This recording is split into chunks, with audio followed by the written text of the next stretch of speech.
Well, ma'am, you signed a prenup. You you knew what you were getting into and you tried to find some type of loophole. It didn't work. It didn't work. My divorce was finalized in March. Here's what really happened. Hi there. My name is Mary, and I never thought I'd be the type to write in to a YouTube channel. Honestly, I've watched your videos here and there, usually in the background while I'm folding laundry or trying to distract myself. But something changed after March 2025 when my divorce with my ex husband, James, was finalized. That month, everything just hit me at once. I felt like I needed to get some of this off my chest. Not because I expect sympathy or a do over, but because I can't hold it in anymore. Maybe if someone hears my story, they'll think twice before making the same mistakes I did. Let me start from the beginning. James and I met back in 2012 at a friend's wedding. He wasn't flashy or loud, just calm, grounded, and incredibly thoughtful. He offered me his jacket when it got cold during the reception, and I remember thinking how rare that kind of man was. We started dating a few months after that, and for the most part, things were good. He wasn't the type to raise his voice, and I think part of me mistook his silence for weakness. Looking back now, that was my first big mistake, underestimating the man I married. We got married in 2015. It was a small wedding.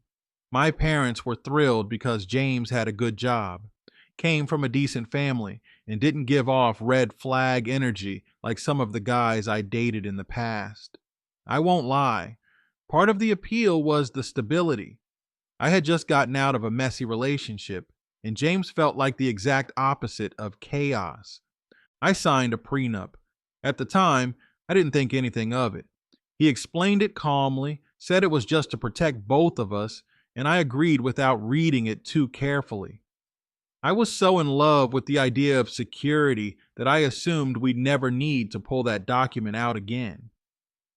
Now I realize that was a colossal mistake on my part, not the signing, but the assuming. Fast forward a few years. Things changed between us. We weren't fighting, but we weren't connecting either. He worked long hours. I worked from home and had a lot of alone time. We were drifting, and I convinced myself that we were just in a rut. But instead of talking to him about it, I did something I can never take back. I cheated. It wasn't planned. That's what I told myself anyway. It started as texting someone I met through a mutual friend. He gave me attention, made me feel attractive again, listened to me complain about James. One thing led to another, and we crossed a line. I told myself it was harmless, that it was just a phase, and that I'd eventually stop. But the truth is, I was trying to fill a hole in myself that James didn't create, and that this other man could never fix. What I didn't realize is that James had figured it out long before I knew he knew. I had a gut feeling, woman's intuition or something, that he was onto me. He'd come home from work and be different. Not angry, just distant. I chalked it up to stress. He didn't confront me right away. That was the part that scared me in hindsight. He waited. He was polite, even gentle, and he made dinner like normal. But he'd sometimes stare at me a little longer than usual, like he was studying me. Now I realize he was getting his ducks in a row. Eventually, he found the messages on my phone. He didn't say anything the first time. Instead, he started quietly pulling back. He changed the passwords on our joint accounts, rerouted his paycheck, and started talking to a lawyer. He didn't yell. He didn't confront me with rage. One evening, he just came home and asked, "Are you seeing someone else?" I panicked. I lied. I said no. I told him he was being paranoid. I said he was seeing things. I said it was probably some kind of spam message he found. I said anything I could think of to cover my tracks. I told myself I was protecting our marriage, but really, I was protecting myself from the shame I wasn't ready to face. He didn't argue. He just nodded. That scared me more than if he had screamed. A few days later, I tried to access a joint account I had always had access to. I was going to move some funds. Nothing huge, just enough to feel like I had something for myself in case things got messy. But I couldn't log in. My access had been revoked. That's when I knew for sure that he knew everything. Not only that, he had been planning for this. I didn't even realize how much he had been observing me until the rug was pulled right out from under me. The day I got served with the divorce papers was the day it all felt real. There was no more pretending, no more covering my tracks. He had the receipts, the messages, the times, and dates. The confrontation was short. He just said, "I wish things could have been different," and walked out. I thought I could reason with him. I tried texting, calling, even sending him a long email begging to talk. He didn't respond. He'd gone completely no contact. My mom tried calling him too. She begged him to think it over. She told him marriage was worth fighting for. He told her, respectfully but firmly, that he was done. The part that stung the most, he had already moved on. By the time the divorce proceedings really got going, I found out he was seeing someone else. She wasn't flashy. In fact, she reminded me of me when James first met me. Kind, quiet, wholesome. It felt like salt in a wound. I accused him of cheating back, of having an emotional affair. He denied it. Maybe it was true. Maybe it wasn't. But the difference was, he wasn't married anymore. I tried to bring it up during mediation, said it was too soon, inappropriate, disrespectful. The mediator reminded me that James had filed for divorce well before he started dating again. And since we had a prenup and weren't married for at least 10 years, I wasn't entitled to his retirement or alimony. My lawyer was sympathetic, but honest. "There's nothing we can do," she said. That's when it really hit me. I had built this life on a foundation I thought was secure, only to realize I had no safety net. I didn't know where to go emotionally. I didn't know how to accept that I'd made mistakes, serious ones, that couldn't be undone. The divorce process itself, brutal. James didn't gloat. He didn't try to punish me. He didn't even bring up the cheating in the court filings. He was professional, cold, and completely disengaged. I felt like a stranger to him, which hurt more than I can explain. During one mediation session, I broke down in tears, begging for a second chance. He kept his arms crossed and didn't say a word. I remember one night sitting on the floor of my apartment surrounded by boxes. I had moved out of the house. We agreed I'd leave since the house was his before we got married, and I just stared at all my things. I didn't even know where to start unpacking. I didn't recognize the woman in the mirror anymore. I had no marriage, no backup plan, no dignity left. My mother tried to be supportive. She would call and say things like, "He'll come around," or "Men do this when they're hurt." But I could tell in her voice that she was disappointed in me, not just for cheating, but for losing a good man. She even drove to James's office one day and tried to speak with him face to face. He thanked her for coming, but told her again he was moving on. The whole experience changed me. It's easy to blame him. I used to do that in my head. Say it wasn't fair that he snooped through my phone, that he shut me out, that he didn't give me a second chance. But the truth is, I betrayed his trust. He didn't owe me grace after that. Would it have been nice? Sure. But expecting kindness from someone you've hurt deeply isn't a right. It's a hope. I've done a lot of reflecting these past few months. I've gone to therapy. I've stopped trying to contact him. I don't stalk his new girlfriend's social media anymore. I've started journaling, reading, and trying to build a life I can be proud of again. But I won't lie, it's lonely. The silence is loud, the guilt is heavy, and there's a part of me that still dreams about waking up and undoing it all. But life doesn't work that way. Choices have consequences, and mine led me here. I guess I'm writing this because I want people to know that cheating isn't just a mistake. It's a choice that can cost you everything. I lost a good man, a stable life, and a sense of who I thought I was. And even if James never hears this, I hope someone else out there does, and thinks twice before crossing that line. To the women who are in a rocky marriage and tempted to stray, don't. Talk to your husband, speak your truth, seek therapy. Do anything but cheat. It's not worth it. And to the men who've been betrayed, I hope you find peace like James did. You didn't deserve the hurt, but you do deserve the healing. Thank you for reading this, and thank you for your channel. Even though some of the stories are hard to hear, they remind me that I'm not the only one navigating heartbreak and regret. Sincerely, Mary. Follow up to my last email, what I left out about the divorce with James. Hi again. This is Mary. I wrote in recently about my divorce from James and how things unfolded after our marriage ended in March of 2025. First off, I want to thank you for even considering reading my story. After I sent that first email, I stayed up late refreshing your page, wondering if you'd post it or read it out loud. But the more I thought about it, the more I realized there were things I left out. Things I wasn't quite ready to say the first time, and some that I just didn't have the courage to admit to myself.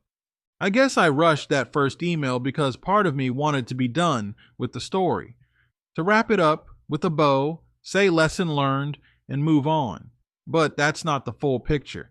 The truth is, healing isn't that neat, and my part in what happened runs even deeper than I let on. So, if it's not too late, I'd like to offer a part 2, a more honest, less filtered version.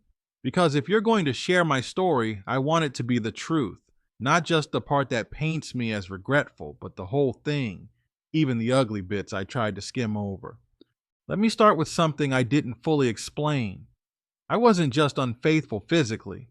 I was emotionally unavailable for a long time, long before I cheated. I used to tell myself James was the one who drifted first. But when I'm being completely honest, I stopped showing up for him emotionally about 2 years before everything exploded.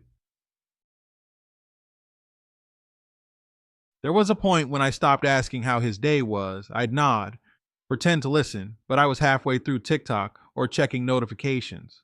I stopped packing him lunch. I rolled my eyes when he talked about work. I acted like his routine life was boring, like he was boring. That emotional neglect, no matter how quiet, is its own kind of betrayal. And the worst part is, I did it without even realizing how far gone I was. I had convinced myself I deserved more attention. I wanted sparks again, excitement, but instead of working on the marriage or admitting that I felt unfulfilled, I numbed myself through distractions. I went shopping, scrolled endlessly, and texted other people to feel wanted. I didn't cheat because James failed me. I cheated because I stopped being present in the relationship. That's something I couldn't say in the first email, but it's the truth. Another thing I left out is the role my friends played in all this. I had 2 close friends. Let's call them Denise and Kyla. When the flirting with the other guy started, I told them. They didn't stop me. In fact, Denise laughed and said, "Girl, you only live once. You've been a wife long enough. Do you?"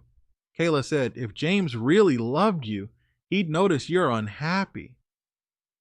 Looking back, those words were poison, but I drank them up like they were support. I don't blame them entirely. It was still my decision, but I realize now how dangerous it is to surround yourself with people who validate your worst impulses. Neither one of them encouraged me to talk to James. No one said, go to counseling, and I didn't ask for that either. I wanted validation, not accountability. When James found out and everything hit the fan, those same friends ghosted me. Denise distanced herself, and Kayla tried to blame me for letting it get too far. That part was isolating. I had ruined my marriage and lost my closest friends at the same time. I never mentioned that in the first email because it still stings. And now, James's new girlfriend.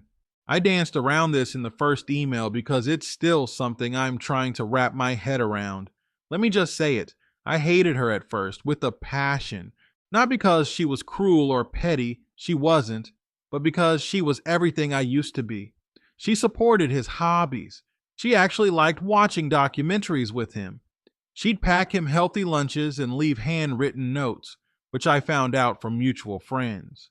She showed up to one of his work events and impressed his coworkers. And when James started posting a few pictures with her, he looked happy. Not showy happy, not rebound relationship happy, but peaceful, grounded.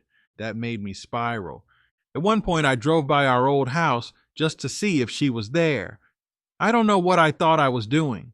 I wasn't going to talk to her, but seeing her car in the driveway where mine used to be, that hurt in a way I can't describe. I told my mom about it. She asked if I wanted her to talk to James again. I begged her not to. I didn't want to look even more desperate than I already felt. But the truth is, part of me wanted her to do it anyway. Part of me still wanted someone to save me from my own decisions. That's the part I hate admitting the most. That even now, after everything, there's still a part of me that wants to undo it all and go back to before I ever picked up my phone and started texting someone else. Something else I didn't share was how badly I handled the legal side of the divorce. When I realized James had already spoken to a lawyer and filed the paperwork, I rushed to get my own. I didn't do the research. I didn't shop around. I just called the first person someone recommended. And she was fine, but she wasn't magical. She looked over the prenup, shook her head, and said, "You really tied your hands." I tried to argue that I had given up my career to work part-time and support our home life. She nodded, but reminded me that none of that mattered since we weren't married for at least 10 years. The prenup specifically said no alimony under that threshold. And since all his retirement accounts were pre-marriage and separate property, I wasn't getting a dime from that either. That was another wave of reality. I remember going home that day and sitting in the car for an hour in the driveway, just staring. I had spent a decade assuming I'd be taken care of if things ever went south. That's not because James promised it. It's because I convinced myself that marriage was a safety net I didn't have to manage. I never built my own parachute. I assumed his would be enough for both of us. Emotionally, I spiraled more than I admitted last time. There were nights I couldn't eat, days I couldn't get out of bed. I started sleeping until noon and staying up till 4 a.m. binge watching relationship videos. I wanted to hear other people talk about divorce, about cheating, about healing. But the more I listened, the worse I felt. It was like living in an echo chamber of regret. I thought about messaging James so many times. There were nights when I even typed out long paragraphs, apologies, reflections, pleas, but I never hit send. He had me blocked on everything anyway. But more than that, I knew deep down that it wouldn't fix anything. He had moved on. I even went to his job once. I parked across the street and sat there, hoping to see him walking out. I didn't. I don't know what I would have done if I had. Probably nothing. Just cry harder. It was pathetic, and I hated myself for it. One day I hit rock bottom. I got drunk and called his mom. That's something I'm deeply ashamed of. She was kind, but firm. She said, "Mary, I will always wish the best for you, but James is doing well now. Please don't pull him back into this." That felt like a nail in the coffin. Her voice was kind, but I heard the subtext. You had your chance. You blew it. Let him be. Here's another thing I left out. My own family wasn't fully on my side either. At first, my mom defended me, sure, but over time, even she started pulling back. She stopped bringing him up. My dad, who had always been fond of James, refused to even talk about the divorce. When I visited them for Easter, the energy was different. I wasn't the married daughter anymore. I was the daughter who wrecked her marriage and moved into a rented apartment with a cat and a pile of boxes she still hadn't unpacked. My younger sister, who's been married 5 years, actually pulled me aside and asked, "Why didn't you just talk to him before cheating?" I didn't have an answer. Still don't. So why am I really writing this second email? Because I don't want the first one to be the final word. I don't want to be the woman who says, "Oops, I messed up, but I'm growing now," without owning the full weight of what happened. I cheated. I lied. I gaslit a man who loved me. I ignored his needs. I treated his stability like a weakness. I let friends encourage my worst decisions. I underestimated the impact of betrayal. I lost a good man, and now I'm sitting with all of that. It's a bitter pill to swallow, but I need to swallow it if I want to become someone better than the version of me who made those choices. If you do end up sharing my story, I hope people hear this part too. The part where the consequences don't come like a firestorm. They come slowly, like shadows creeping in after sunset. Quiet, subtle, devastating. I'm working on healing. I'm not there yet. I'm learning how to sit with discomfort without trying to run from it. I'm learning how to stop blaming everyone else. And I'm trying to build a life that has value even if no one else sees it. If anyone hears my story and feels like they're on the edge of making the same mistake, please don't. Please have the hard conversation. Go to counseling. Tell your partner how you feel. Be honest before it's too late. Because when it is too late, all that's left is regret. And trust me, that's a lonely place to be. Thanks again for reading this. I don't expect forgiveness. I just hope it helps someone. Sincerely, Mary.